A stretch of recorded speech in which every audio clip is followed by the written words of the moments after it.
Oke. Nanti Buka. kita mulainya jam berapa? Nanti Pak Suhadi barangkali. Assalamualaikum warahmatullahi wabarakatuh. Waalaikumsalam warahmatullahi wabarakatuh. Waalaikumsalam warahmatullahi wabarakatuh. Baiklah teman-teman, selamat siang. Selamat siang, Bu. Hari ini kita diberi kesempatan sama Gusti Allah untuk bertemu lagi dalam Google Meeting. Hari ini kita akan membahas pemaparan tentang tujuan alur pembelajaran. Dan paparan tersebut akan disampaikan oleh Bu Novia. Silakan Bu Novia. Assalamualaikum warahmatullahi wabarakatuh. Waalaikumsalam warahmatullahi wabarakatuh. Selamat siang, Bu Dwi, Bu Rini. Selamat siang, Alhamdulillah. Bu. Alhamdulillah masih bisa diberi kesempatan untuk bisa presentasi di kesempatan ini. Dalam kesempatan ini saya akan mempresentasikan tentang alur tujuan pembelajaran, dan sebelum saya mempresentasikan materi, saya ingin mengabsen dulu peserta pada diskusi kali ini. Bu Dwi hadir ya? Nggih, Bu, siap. Nggih. Bu Rini? Hadir Bu Novi, hadir. Nggih.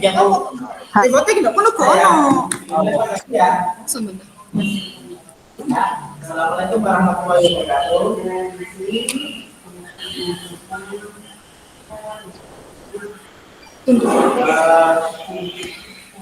Untuk pertemuan hari ini pembelajaran sarana prasarana ya untuk kelas 11 Pak April. Kalau yang ada BTU yang kelas 11 sama kelas 12 sarana prasarana. Iya, maka tanya di boleh. Yang sudah masuk siapa saja ini? Absen dulu ya. Besar Bu. Absen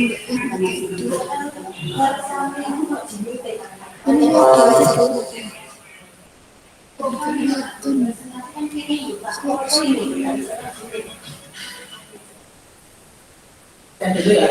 Enggak. Kita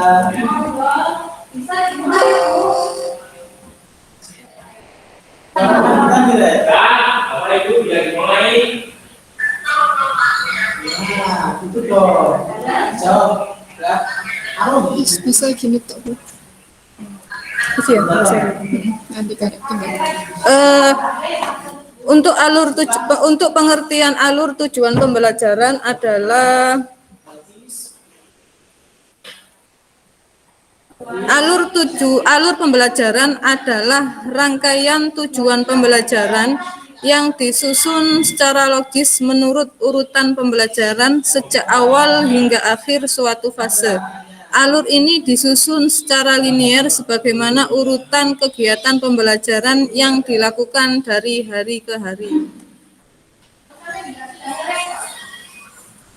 Alur ini menjadi panduan guru dan siswa untuk mencapai capaian pembelajaran di akhir fase tersebut. Tujuan pembelajaran disusun secara kronologis berdasarkan urutan pembelajaran dari waktu ke waktu. Guru berhak untuk menyusun alur pembelajaran masing-masing yang terdiri dari rangkaian tujuan pembelajaran, di mana pemerintah sudah menyediakan beberapa set alur untuk digunakan sebagai contoh pengembangan kurikulum yang siap digunakan satuan pendidikan dan panduan untuk penyusunan perangkat ajar. Berikut adalah prinsip dalam penyusunan alur tujuan pembelajaran.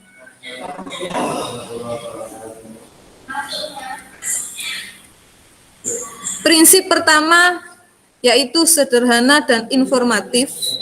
Prinsip kedua, esensial dan kontekstual. Prinsip ketiga, berkesinambungan. Prinsip keempat, pengoptimalan 3 aspek kompetensi, yaitu pengetahuan, keterampilan, dan sikap.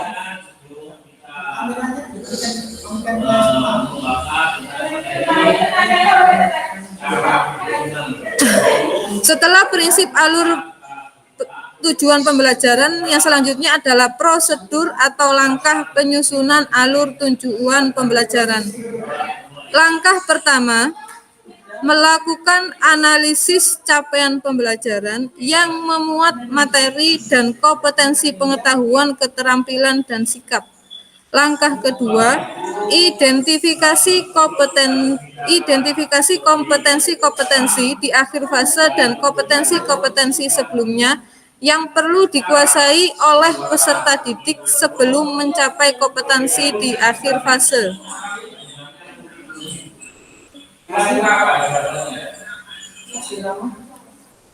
Langkah ketiga, melakukan analisis profil pelajar Pancasila yang sesuai dengan mata pelajaran dan capaian pembelajaran.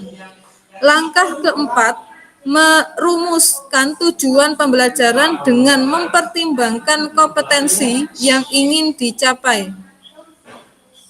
Langkah kelima, susun tujuan pembelajaran secara linier sebagaimana urutan kegiatan pembelajaran yang dilakukan. Sedangkan langkah keenam, tentukan lingkup materi dan materi utama setiap tujuan pembelajaran.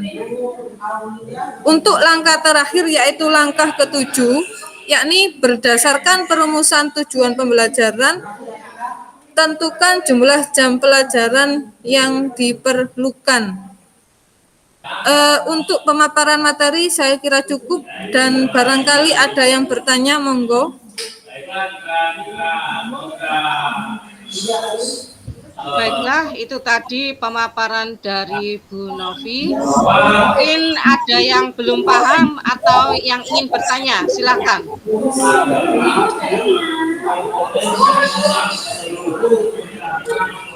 Bung Dwi, saya ingin mengajukan pertanyaan. Oh iya, silakan Bu Rini. Nggih, Bu. Bu Novi bisa minta tolong dikembalikan ke slide nomor 3. Oh, nggih Bu, monggo. Niki nggih.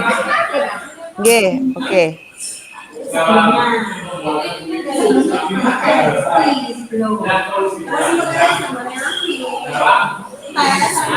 Pemerintah menyediakan beberapa set alur untuk digunakan sebagai contoh pengembangan kurikulum yang siap digunakan satuan pendidikan dan panduan untuk penyusunan perangkat ajar. Nggih. Ini maksudnya pemerintah itu akan menyediakan alur tujuan pembelajaran yang sudah jadi seperti itu, Kak Bu Novia? Atau bagaimana? Oke, saya coba menjawab, nggih. Nggih, monggo. Yang dimaksud dari kalimat tersebut adalah pemerintah sudah menentukan fase-fase pembelajaran dari fase A sampai fase F yang di dalamnya terdapat beberapa domain atau elemen. Kemudian ketika guru ingin menyusun alur tujuan pembelajaran, tinggal menentukan pada fase apa kelas yang diajarnya, dan kemudian menentukan domain yang sudah ada atau yang sudah ditentukan oleh pemerintah. Berarti guru memiliki hak yang lebih banyak daripada pemerintah dalam area penyusunan alur tujuan pembelajaran ini, ya Bu Novia. Sementara pemerintah peranannya hanya memberikan pada kita penentuan fase dan jabaran capaian pembelajaran saja, gitu. Karena guru berhak untuk menyusun alur tujuan pembelajaran sesuai dengan kelas atau jurusan yang dia ajar dan pada tingkatan berapa yang diajarnya, kelas yang diajarnya. Oh, nggih Bu Novia, terima kasih. Ya. Oke, itu tadi pertanyaan dari Bu Rini. Ini ada yang bertanya dari siswa lain, Bu Novi, yaitu Bu Nggih, monggo Yanti. Bu Dwi. Capaian pembelajaran itu kan terdapat fase-fase gitu, nggih. Nggih. Terus sudah dibagi menjadi fase AB itu untuk anak SD dan lain sebagainya. Nggih. Tapi kalau kita mau mengajar untuk anak yang SMK yang sama sekali kita tidak punya vocab, bagaimana kita tetap di fase E atau fase yang untuk anak SD? Terima kasih. Nggih. Menurut saya untuk contoh anak SMK yang tidak mengenal vocab sama sekali, terus cara untuk penanganannya saya kira tetap harus berada di fase E. Kenapa kok tidak di fase A seperti anak SD atau anak TK? Karena pola atau metode pengajarannya tentunya berbeda. Kita mengajar anak TK, mengajar anak SD, anak SMP, SMK, dan SMK tentunya berbeda. SMA dan SMK saja karakternya sangat-sangat berbeda. Karena saya pernah mengajar di SMA juga mengajar di SMK sangat-sangat berbeda karakteristiknya dan kemampuannya. Jadi tetap SMK atau SMA yang berada di kelas 10 tetap menurut saya tetap pengajarannya berada di fase E. Ya. Karena sudah tidak ada yang bertanya, maka saya ingin bertanya kepada para peserta. Yang pertama, apa yang dimaksud dengan prinsip penyusunan alur tujuan pembelajaran sederhana dan informatif? Monggo yang mau menjawab, apa maksud dari prinsip sederhana dan informatif? Monggo Sri. Bu saya. Monggo nggih. Makna dari prinsip penyusunan alur tujuan pembelajaran yang sederhana dan informatif adalah bahwasanya dalam menyusun alur itu sederhana, maknanya memakai redaksi yang tidak berbelit-belit, kata-kata yang dipakai itu mudah dipahami, dan dia juga selain itu singkat dan jelas, tapi sudah bisa untuk menyampaikan informasi yang diperlukan. Jadi singkat, padat, jelas, tapi penuh dengan informasi yang bermanfaat bagi guru itu sendiri. Terima kasih, Bu. Penjelasan yang sangat detail dari Bu Rini. Untuk pertanyaan kedua adalah apa yang dimaksud dengan prinsip esensial dan kontekstual dari alur tujuan pembelajaran, dari penyusunan alur tujuan pembelajaran? Monggo. Esensial dan kontekstual.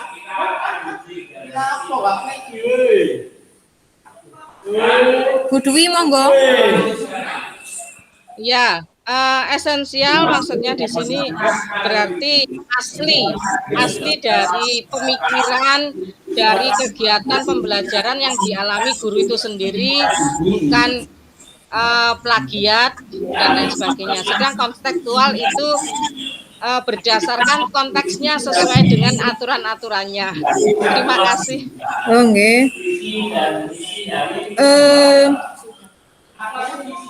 Prinsip keempat dari alur tujuan pembelajaran adalah pengoptimalan 3 aspek kompetensi. Menurut peserta, dari 3 aspek kompetensi yaitu pengetahuan, keterampilan, dan sikap, manakah aspek yang paling penting dan perlu sangat dioptimalkan untuk penyusunan alur tujuan pembelajaran? Bu Dwi, monggo. Menurut saya yang perlu dioptimalkan sikap. Karena dalam memberikan pembelajaran kita tidak hanya bertujuan memberikan pengetahuan atau membentuk anak itu pintar, tapi juga mereka memiliki sikap yang berakhlak baik dan berbudi pekerti. Terima kasih. Oke. Barangkali Bu Rini punya pendapat yang berbeda? Nggih, Bu, tapi pendapat saya sekedar menambahkan, Nggih, monggo. bukannya berbeda sama sekali. Jadi saya setuju dengan Bu Dwi bahwasanya aspek sikap itu bisa jadi saat ini dalam krisis krisis moral yang negara kita hadapi itu aspek sikap bisa jadi lebih penting daripada aspek pengetahuan. Makanya setiap poin-poin yang kita dapat dari kurikulum ini selalu melibatkan adanya penanaman karakter profil pelajar Pancasila. Jadi aspek sikap sangat perlu, terutama dengan menerapkan aspek profil pelajar Pancasila. Itu saja yang ingin saya tambahkan, Bu. Terima kasih. Menindaklanjuti pertanyaan saya yang tentang 3 aspek kompetensi tadi, bagaimana solusi yang dilakukan oleh guru atau pendidik jika ada anak yang secara pengetahuan sangat-sangat pandai atau mungkin di atas rata-rata dari temannya, tapi sikapnya atau moralnya sangat rendah. Dia tidak menghormati guru dan tidak menghargai teman-temannya. Bagaimana cara mengatasi anak yang seperti yang saya ungkapkan tadi?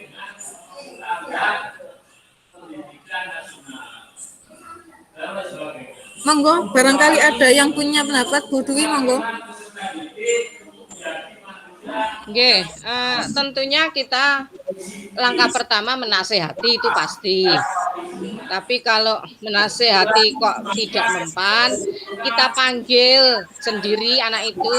Kalau perlu kita juga melibatkan BK dari hal ini, atau perlu kita juga visit home atau mengunjungi rumahnya untuk melihat apa sih latar belakang anak ini kok memiliki sifat seperti ini.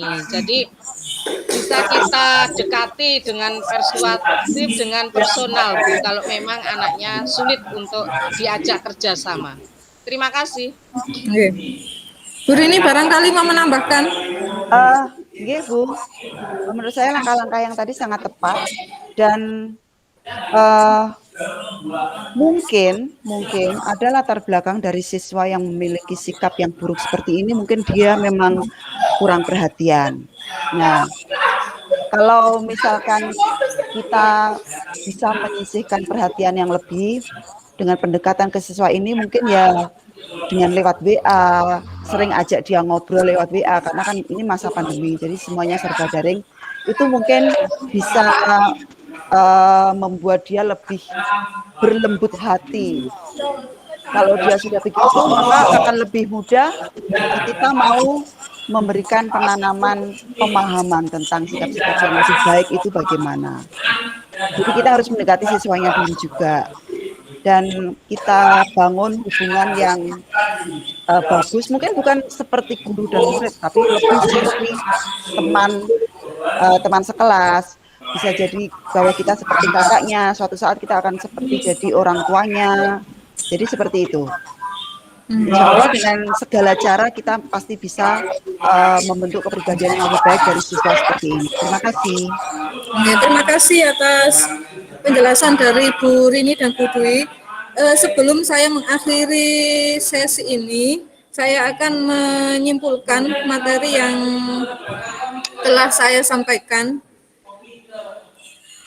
Di mana yang pertama adalah terdapat 6 prinsip dalam penyusunan alur tujuan pembelajaran, yaitu prinsip pertama sederhana dan informatif, prinsip kedua esensial dan kontekstual, prinsip ketiga berkesinambungan, prinsip keempat pengoptimalan 3 aspek kompetensi yaitu pengetahuan, keterampilan, dan sikap.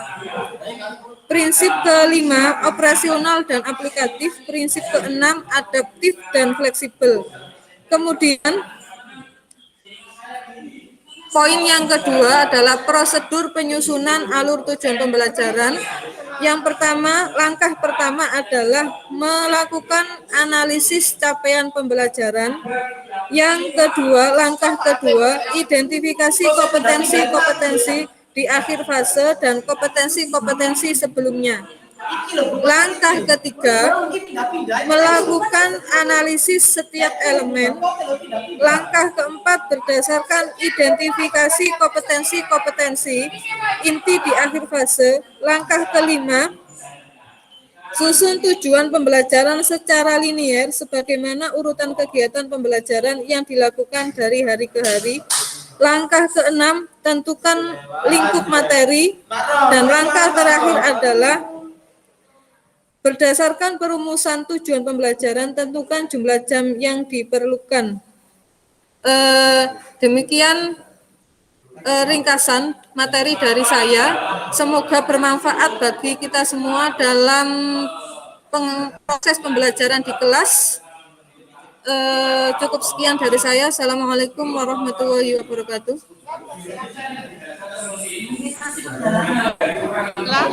Baiklah, itu tadi bahasan yang sangat cukup detail dari Bu Novi.